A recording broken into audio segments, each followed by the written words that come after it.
Mga bagay na ginagawa ng babae sa isang lalaking alam niyang mahina. In short, ginagamit ka lang ng babaeng ito. This is Cheryl Team. Welcome back to our channel. Maitim ba skin? Underarm at singit mo? K-Skin ang bahala sa'yo. Premium ang ingredients, paraben-free and sulfate-free, and FDA-approved, kaya safe for everyone. With K-Skin, ibalik ang alindog mo. Huwag nang magpahuli. Medyo brutal wake-up call to para sa mga kalalakihan. Alam mo sa sarili mo na ginagamit ka lang ng babaeng to, pero mahal mo kaya okay lang sa'yo. Pero baka pag narinig mo ang pag-uusapan natin dito, parang nakikita mo yung sarili mo na ikaw yung dinidescribe ng bedyong ito. Baka magising ka sa katotohanan. Number 1 sign na ginagamit ka lang ng isang babae dahil alam niyang mahinang klase ka. Dinidrain ka niya or inuubos ka niya financially. Meaning, inuubos niya yung pera mo. Dahil weak ka, kayang-kaya ka niya i-manipulate. Ikaw yung ATM machine niya. Ikaw yung always available for her para magbayad ng kanyang mga bills at bayaran at sundin o bilhin ang lahat ng gusto niya. Tapos siya, palaging walang pera. Palaging kulang. Never kanyang ginastusan or nag-spend ng money sa'yo. Kung gawin niya man yun, sisingilin ka niya at minsan may tubo pa yan. Mahal ka niya, hindi dahil kung sino ka.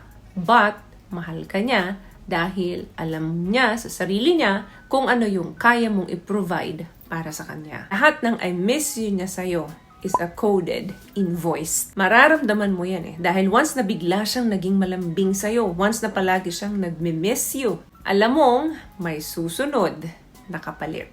At yan ay gastos or favor para sa kanya. And kapag na-realize niya na hindi ka nakakapag-no sa mga demands niya sa'yo, doon na siya magsisimulang sukatin ang pagmamahal mo by spending with her. Meaning, kung paano ka nag-spend ng money sa kanya, doon niya susukatin yung pagmamahal mo sa kanya.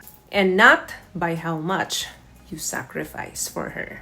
Lalambingin ka pa niyan kung ano yung endearing tawagan ninyo. Kung baby ba, babe, or love, or honey, sasabihin niya sa'yo, kung talagang mahal mo ko, gagawin mo to. Bibilhin mo to. Ibibigay mo to. Bakit naman yung iba na ibibigay to dun sa partner nila? Bakit ikaw hindi? Alam mo kung bakit ginagawa niya sa'yo yon? Kasi alam niya kung ano yung weakness mo. Alam niya na takot kang mawala siya sa buhay mo. Kaya, yun yung nagiging weapon niya against you. Mamalayan mo na lang, you're broke, you're exhausted.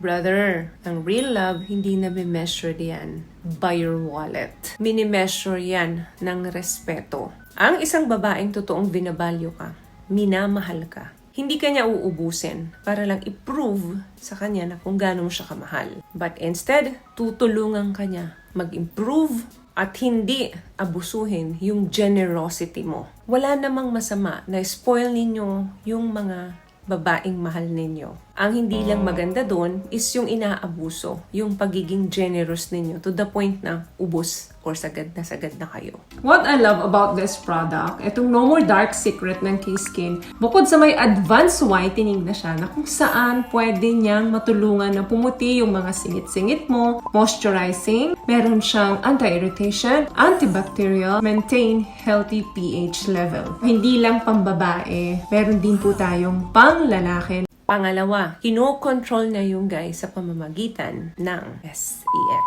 Alam niyo po, ang sex is supposed to be a sacred weapon. Weapon to express your love, to express your feelings. At hindi gawing weapon para i-manipulate yung partner niya. Pero kapag ang isang babae nakita niya dun sa weak man na partner niya na sobra itong nahuhumaling, alam niyang ito yung greatest weakness ng partner niya. Alam niyang ito yung desire ng partner niya, kaya gagamitin niya yung katawan niya bilang isang weapon para makuha yung gusto niya. Gagamitin niya yon kung kailangan niya ng something. And babawiin niya yon kung gusto niya ng power. Meaning, tatanggihan ka niya pag hindi mo na ibigay yung dinedemand niya. Sasabihin niya, hindi maganda yung pakiramdam niya ngayon. Wala siya sa mood. Kasi nga, yung gusto niya, maging reward yung intimacy ninyo o yung intimacy na ibibigay niya sa'yo. In short, sa tuwing makikipag-make love ka sa kanya, dapat may kapalit yun. Kapag kinokontrol ka ng babae sa pamamagitan ng pleasure,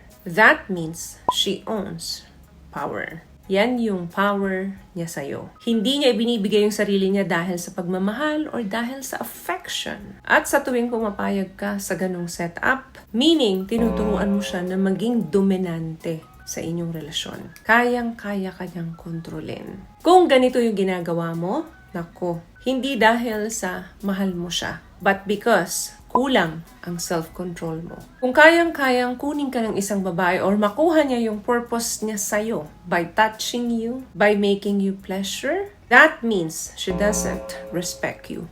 She owns you.